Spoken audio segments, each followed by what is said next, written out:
Buenas tardes, el Señor les bendiga. Es un placer nuevamente estar con ustedes a través de estas redes sociales. Les invitamos a que empiecen a compartir, ¿verdad?, esta señal a sus amistades, empiecen a enviar esta transmisión. Y queremos hablarles, hoy es un día de celebración para la iglesia en general. Hoy es un día en el cual en la Semana Santa, en la Semana Mayor, celebramos el Domingo de Resurrección. Y es un domingo, ¿verdad?, diferente a todo lo que habíamos celebrado dentro de una iglesia. Ahora estamos en casa, ahora estamos a través de las redes sociales celebrando esto, pero esto no resta, ¿verdad? Esto no quita el motivo de esta celebración. Esto no quita que usted y yo sigamos gozando de la bendición de que nuestro evangelio es un evangelio completo, que Cristo resucitó de los muertos, que Cristo nos dio la victoria, ¿verdad? Y hoy quiero hablarle algo acerca de esto. Pablo, en el libro de los Corintios, en Primera de Corintios, capítulo 15, versículo 1, vaya conmigo por favor, y usted vaya leyéndolo ahí, vamos a ir comentándolo. Pablo está hablando acerca de la resurrección de los muertos y acerca de ese Cristo resucitado. Y en el versículo 1 del capítulo 15 dice: además os declaro, hermanos, el evangelio que os he predicado, el cual también recibisteis, el cual también perseveráis. Lo primero que Pablo está hablando es, él desea declararles, él desea recordarles el evangelio que ya había hablado a los corintios.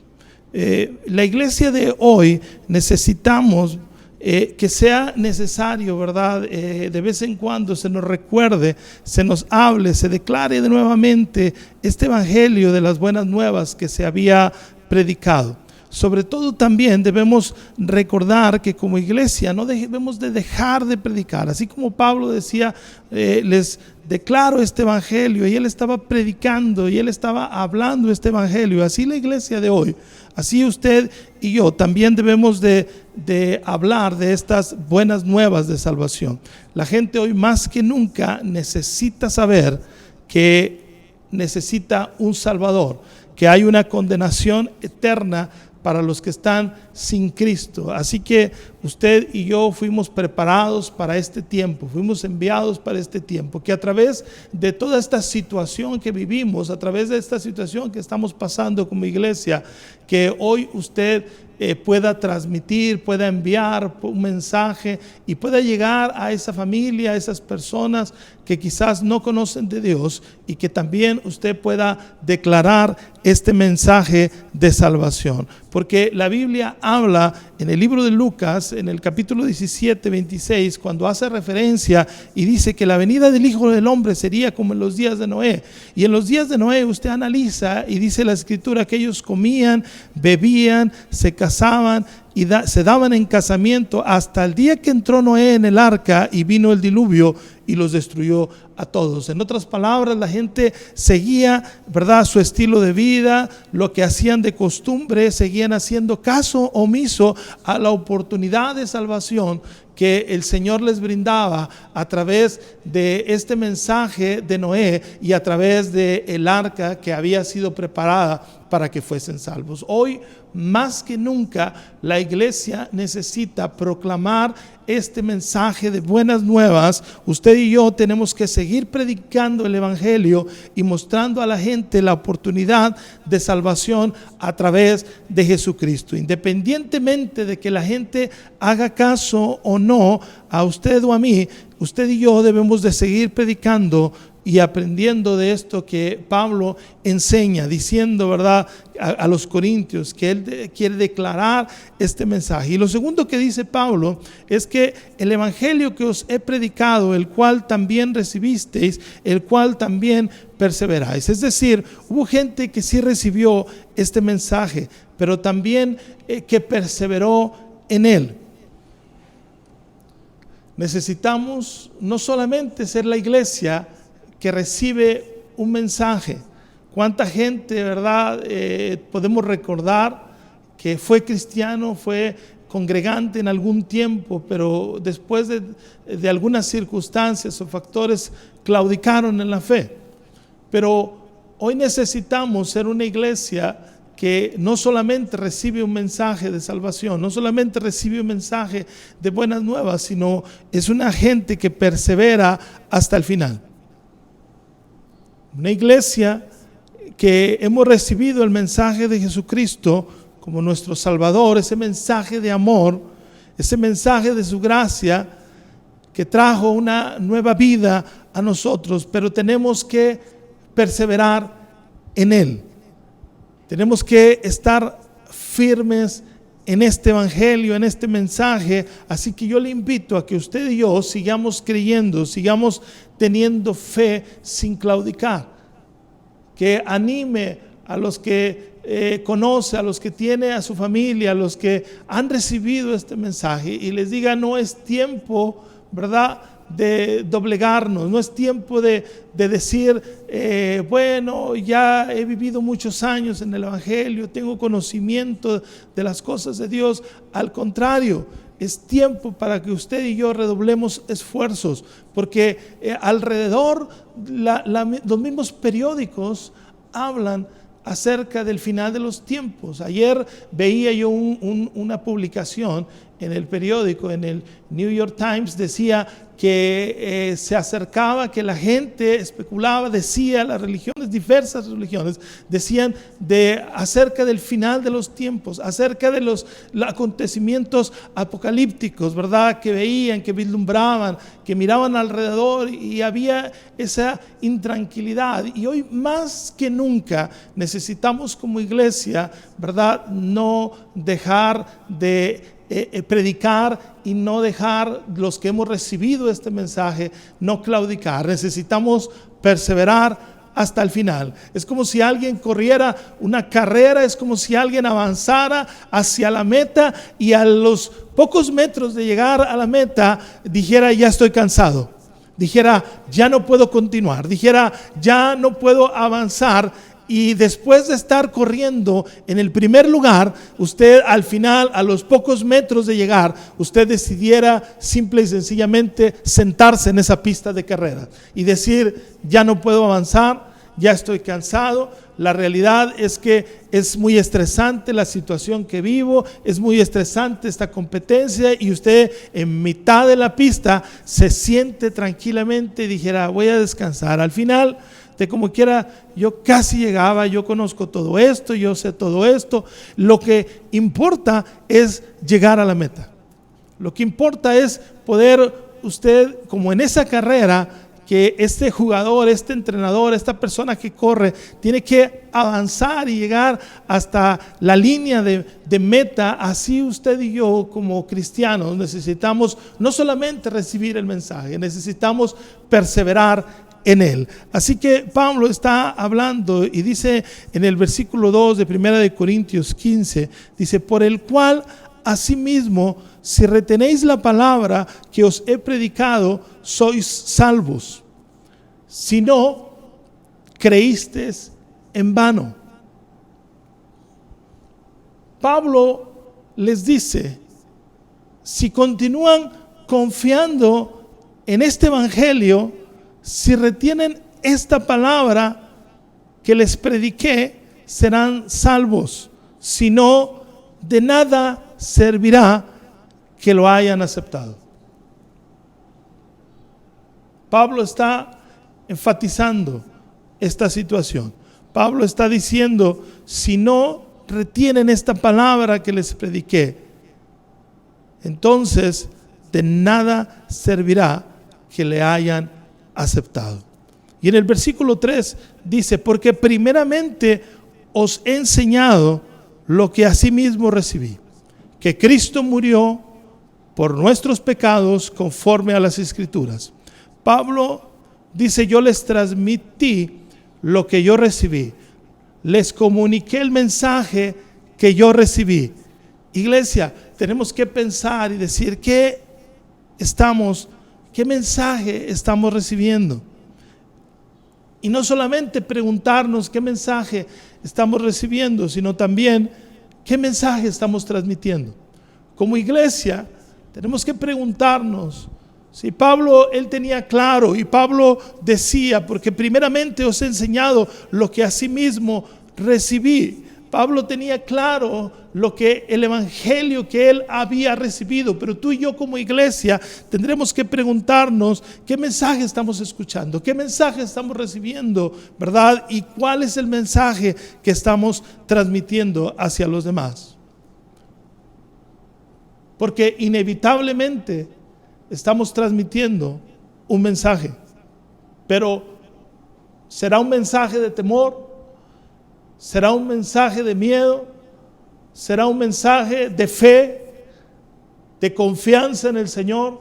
¿Qué tipo de mensaje estamos transmitiendo? Y en el versículo 4 del libro de Primera de Corintios, capítulo 15, dice lo siguiente: y que fue sepultado y que resucitó al tercer día conforme a las Escrituras. Pablo está diciendo, porque primeramente os he enseñado lo que asimismo recibí, que Cristo murió por nuestros pecados conforme a las Escrituras, y que fue sepultado, pero dice también, y que resucitó al tercer día conforme a las Escrituras. Pablo, después de esto, les habla de este evangelio y les dice: Cristo murió por nuestros pecados, cumpliendo toda palabra profética que se había hablado del Mesías, del Cristo. Pero también dice su palabra, dice, pero también Él resucitó al tercer día. Dicho esto de otra forma, de otra manera, esto significa que nuestro evangelio no solamente habla de un Cristo que murió, no solamente habla nuestro evangelio de un Cristo que murió por nuestros pecados y nos dio de su gracia, sino de un Cristo que también resucitó y triunfó sobre la muerte. No nos podemos quedar en un sentido como iglesia solamente viendo a un Cristo que murió por nuestros pecados, solamente hablando del sufrimiento de Cristo, y no estamos diciendo, ¿verdad?, que no tenga valor, que no tenga, ¿verdad?, ese sentido, ¿verdad?, que tiene el sufrimiento de Cristo. En realidad, como iglesia no podemos quedarnos ahí. Pablo está hablando y Pablo está diciendo que Cristo realmente sí murió, pero también que conforme a la palabra también dice que Él resucitó, y que al tercer día Él resucitó y triunfó sobre la muerte. Después de esto, Él empieza a decir de quienes lo vieron. En el versículo 5, Él habla acerca de esto y dice: apareció, y que apareció a Cefas. O sea, esto quiere decir a Pedro. Y después a los 12, o sea, a los 12 apóstoles. Dice después, versículo 6, dice: después apareció a más de 500 hermanos a la vez, de los cuales muchos viven aún y otros ya duermen. Y en el versículo 7 dice: después apareció a Jacobo, después a todos los apóstoles. Y en el versículo 8 dice: y al último de todos, como a un abortivo, me apareció a mí. Pablo está hablando de todas estas personas que vieron a Cristo, que vieron a Jesús después de que Él resucitó. Estas personas que lo vieron no se quedaron con la imagen de un Cristo crucificado solamente. Ellos no se quedaron con la imagen de su maestro habiendo derramado su sangre y habiendo muerto en ese madero, sino que ellos lo vieron como un Cristo resucitado. Ellos ahora lo conocieron como un Cristo, como el Señor que resucitó. Ellos no se quedaron con la idea de que su maestro, su Mesías, se quedó en el sepulcro. Y eso hace una diferencia enorme en nuestro evangelio. Nosotros no seguimos a un líder, nosotros no seguimos a un Dios al cual podemos visitar su tumba y ver sus restos. Nosotros seguimos a un Dios que dice la Escritura que resucitó y que está a la diestra de Dios Padre intercediendo por usted y por mí. Hoy usted y yo podemos decir que nuestro Cristo, que nuestro Dios está vivo. puesto que Él ha resucitado. Y ellos están conociendo a ese Cristo resucitado. Ellos están experimentando, ¿verdad? Todos estos personajes que dice Pablo que le vieron. Y sabe que ellos conocieron a un Cristo que venció sobre la muerte, a un Cristo vivo. El mundo de hoy, la iglesia de hoy, necesitamos este Cristo, necesitamos conocer a ese Cristo que tú y yo debemos experimentar, y no solamente experimentar, sino dar a conocer a ese Cristo vivo, a ese Cristo real, a ese Cristo que no está muerto. Porque Pablo está diciendo: lo que yo recibí, eso mismo yo les he enseñado. Él conoció a un Cristo resucitado. Usted y yo conocemos a un Cristo real, a un Cristo verdadero. Usted y yo también debemos entonces no solamente recibir esto, sino también enseñarlo a la iglesia de este tiempo. Pablo, al final del 1 Corintios, del capítulo 15, del versículo 7 al último, dice lo siguiente: al último se me apareció a mí después de todos los apóstoles, dice, como a un abortivo. Al final se me apareció a mí, dice él. Pero cuando él se topó con ese Cristo resucitado, con ese Cristo vivo, su vida fue transformada, su vida fue cambiada, porque él conocía la ley, porque él conocía todas las escrituras de ese momento, porque él era un fariseo de fariseos. Él tenía la teoría de Dios, en otras palabras, pero no había conocido a Dios y no lo había experimentado como una realidad en su vida. Y en el libro de Hechos, en el capítulo 9, del versículo del 1 al 6, léalo usted con tiempo en su casa, medite en este pasaje. Pero en el capítulo 9 de Hechos, del 1 al 6, él habla de esta experiencia. Él habla cuando repentinamente en el camino a Damasco se encontró con un resplandor que lo rodeó y oyó una voz que le dijo: Saulo, Saulo, ¿por qué me persigues? Él habla de esa experiencia. Él está narrando ahí la escritura de cuando él tuvo aquel encuentro con Cristo. No con un Cristo que de teoría que él conocía bajo la ley, sino con un Cristo real, con un Cristo vivo. Cuando Pablo le pregunta en aquella experiencia y le dice: ¿quién eres tú, Señor? Entonces él escucha aquellas palabras que le dicen: yo soy Jesús, a quien tú persigues. Dura cosa te es dar coces contra el aguijón. Cristo mismo se manifiesta y le habla después de haber resucitado, después de habérsele aparecido a varios. Cristo mismo va y confronta la vida de Pablo, en aquel entonces Saulo. Y Saulo experimenta, ¿verdad?, aquel encuentro con el Señor. Y cuando la Biblia dice que cuando él se encontró con este Cristo resucitado, entonces inmediatamente él preguntó: ¿qué quieres que yo haga? En Hechos 9:6 dice la escritura de la manera siguiente: él, temblando y temeroso, dijo: Señor, ¿qué quieres que yo haga? Y el Señor le dijo: levántate y entra en la ciudad y se te dirá lo que debes de hacer.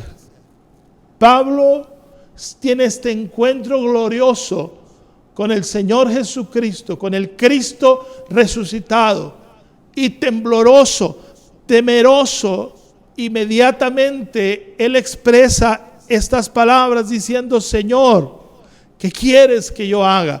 En otras palabras, iglesia, hoy tendremos que usted y yo no solamente conocer a un Cristo de teoría, no solamente conocer a un Cristo que hemos solamente escuchado de una manera teórica, sino encontrarnos y conocer realmente a este Cristo vivo, a este Cristo resucitado, a ese mismo Cristo que experimentó Pablo, que tuvo un encuentro con Él. Este Cristo vivo que es una realidad para nuestras vidas, porque solo entonces usted y yo encontraremos propósito y destino para nuestras vidas. Cuando Pablo se encontró con Cristo, entonces él encontró el verdadero propósito y el verdadero destino para su vida. Su vida, es decir, nunca más volvió a ser la misma.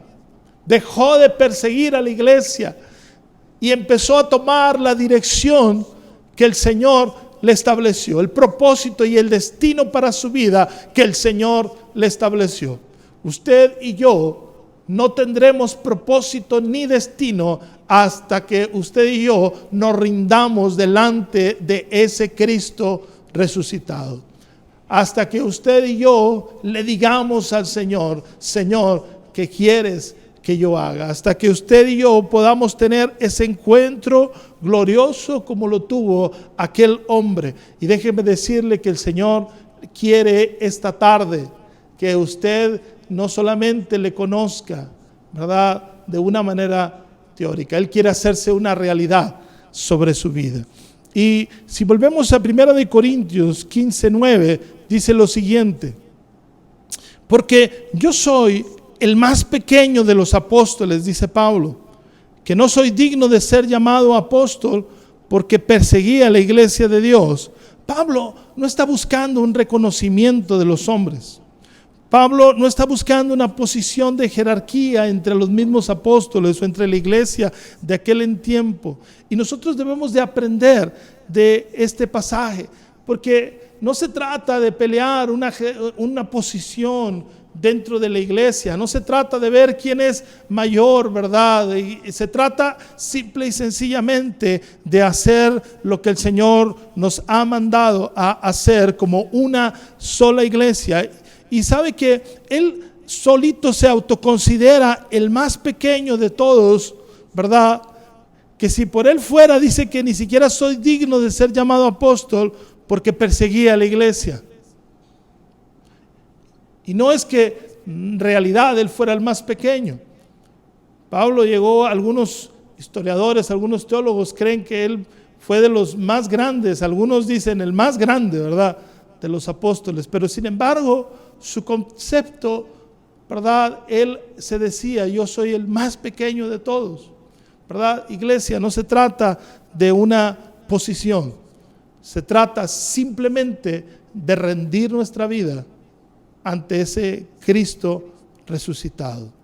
Su vida de Pablo cambió cuando él perseguía a la iglesia, cuando él tenía autoridad, cuando él quería hacer su voluntad. Ahora él decía, simple y sencillamente decía: yo soy el menor de todos ellos, porque perseguí a la iglesia, ni siquiera quisiera ser considerado un apóstol. Pero a pesar de ello, él decía: lo que yo recibí, eso mismo enseño, ¿verdad? El evangelio que yo recibí es lo que yo quiero enseñar. Así que a usted y a mí, ¿verdad?, no le importe, ¿verdad?, si usted tiene un cargo dentro de una iglesia, si usted tiene, ¿verdad?, una posición. Simple y sencillamente usted predique este mensaje, predique este evangelio, que Cristo murió por nuestros pecados, pero que también Cristo resucitó y Cristo es una realidad para usted y para mí. Y en el versículo 10 dice lo siguiente: pero por la gracia de Dios soy lo que soy. Y estas palabras que voy a leerle, ¿verdad?, confrontan la vida de usted y la mía, porque en el versículo 10 dice: pero por la gracia de Dios soy lo que soy. Pero después dice: y su gracia no ha sido en vano para conmigo. Antes he trabajado más que todos ellos, pero no yo, sino la gracia de Dios conmigo. Pablo reconoce que lo que él es ha sido por la gracia de Dios. Iglesia, necesitamos nosotros también dejar nuestro orgullo y humillémonos delante de Dios y reconozcamos que lo que somos, que lo que usted y yo tenemos, que sea la posición en la que usted se encuentre, que ha sido solamente su gracia, que ha sido solamente el favor de Dios para nuestra vida, que ha sido su grande amor para con nosotros. Pero hay algo que usted y yo debemos de preguntarnos como iglesia, como cristiano. Porque Pablo en el versículo 10 expresa: y su gracia no ha sido en vano para conmigo. Antes he trabajado más que todos ellos, pero no yo, sino la gracia de Dios conmigo. En otras palabras, tenemos que preguntarnos si la gracia de Dios es en vano para con nosotros. Si la gracia de Dios no ha sido en vano para con nosotros. Pablo está diciendo: conmigo no ha sido en vano su gracia, porque antes yo he trabajado más que todos. Pero, ¿qué tanto hemos trabajado para Dios? Hemos recibido de su gracia, hemos conocido a Dios, pero ha sido su gracia quizás en vano para conmigo, para contigo. Podemos decir usted y yo que su gracia y su bondad no ha sido desperdiciada con nosotros, que nosotros su gracia y su bondad no ha sido sin resultados. ¿Podremos acaso, iglesia, podremos decir esto? Porque Pablo, él está diciendo: conmigo su gracia no ha sido en vano, porque he trabajado más que todos. Iglesia, el sacrificio de Dios, su grande amor y su gracia no puede ser en vano, no puede ser desperdiciada en usted. 11 dice lo siguiente: porque o sea yo, o sean ellos, así predicamos y así habéis creído. Pero si se predica de Cristo, que resucitó de los muertos, como dicen algunos entre vosotros que no hay resurrección de los muertos, porque si no hay resurrección de los muertos, tampoco Cristo resucitó. Y si Cristo no resucitó, vana es entonces nuestra predicación, vana es también vuestra fe. Escuche bien: si Cristo no hubiese resucitado, vana sería nuestra prédica y nuestra fe. No tendría sentido nuestra predicación, nuestro evangelio, nuestra fe. Pero en el versículo 15 dice: y si somos hallados falsos testigos de Dios, porque hemos testificado de Dios que Él resucitó a Cristo, el cual no resucitó, si en verdad los muertos no resucitan. Versículo 16: porque si los muertos no resucitan, tampoco Cristo resucitó. Y en el versículo 17 dice: y si Cristo no resucitó, vuestra fe es vana, aún estáis en vuestros pecados. Si Cristo no hubiese resucitado, usted y yo, hermanos, estaríamos muertos en nuestros pecados, estaríamos perdidos en nuestros pecados. Versículo 18 dice: entonces también los que durmieron en Cristo perecerían. Versículo 19: si en esta vida solamente esperamos en Cristo, somos los más dignos de conmiseración de todos los hombres. Versículo 20 dice: mas ahora Cristo ha resucitado de los muertos, primicias de los que durmieron es hecho. Pablo expresa: mas ahora Cristo ha resucitado. Es decir, Pablo está hablando y expresando que en realidad Cristo ha resucitado. Él está diciendo: si Él no lo hubiera hecho, nuestra predicación, nuestro evangelio, nuestra fe sería en vano, fuéramos dignos de conmiseración. Pero sin embargo dice: pero la realidad es que Cristo ha resucitado. Versículo 21 dice: porque por cuanto la muerte entró por un hombre, también por un hombre la resurrección de los muertos. Porque así como en Adán todos mueren, también en Cristo todos serán vivificados, pero cada uno en su debido orden. Cristo, las primicias, luego los que son de Cristo en su venida. Este es el evangelio que usted y yo creemos. Un evangelio de un Cristo real, de un Cristo vivo. Y al final del versículo 23, cuando Él da el orden, dice, luego los que son de Cristo en su venida. Iglesia, si hemos creído que Cristo murió por nosotros, y si hemos creído que Cristo resucitó, porque así fue, pero también al final del versículo 23 habla algo acerca de su venida. Entonces quiere decir que el arrebatamiento y la venida de Cristo, ¿verdad?, también serán acontecimientos que sucederán de la misma manera que Él vino para morir por nuestros pecados, de la misma forma que Él resucitó. Estos acontecimientos también sucederán. Así que usted y yo estamos obligados, estamos comprometidos a perseverar en nuestra fe, a anunciar este mensaje de Cristo resucitado. Lo que hemos recibido también nosotros debemos de enseñar y debemos de predicar, y debemos de ser como aquellas vírgenes de aquella parábola que habla que fueron sensatas, que estuvieron listas con su aceite, que tuvieron suficiente aceite para que cuando su Señor vino, ellas estuvieron preparadas. Si tú y yo hemos sido de aquellas vírgenes que empezaron a dormirse, que dijeron, ¿verdad?, vamos a ir por más aceite, cuando era el tiempo de no de ir a buscar, sino era el tiempo de recibir a su Señor.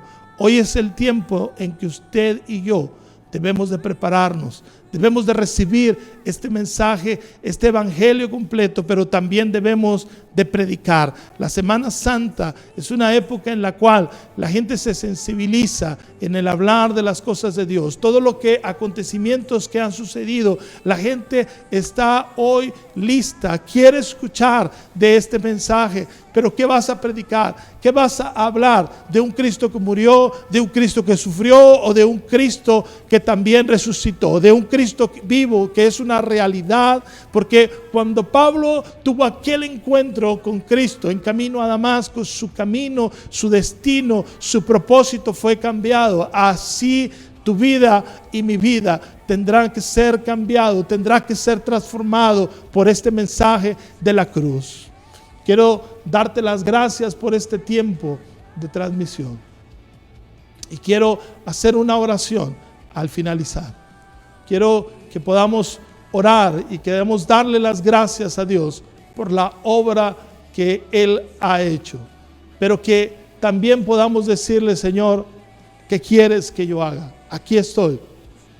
Quiero hacer tu voluntad. Padre, te damos gracias en esta tarde por esta palabra.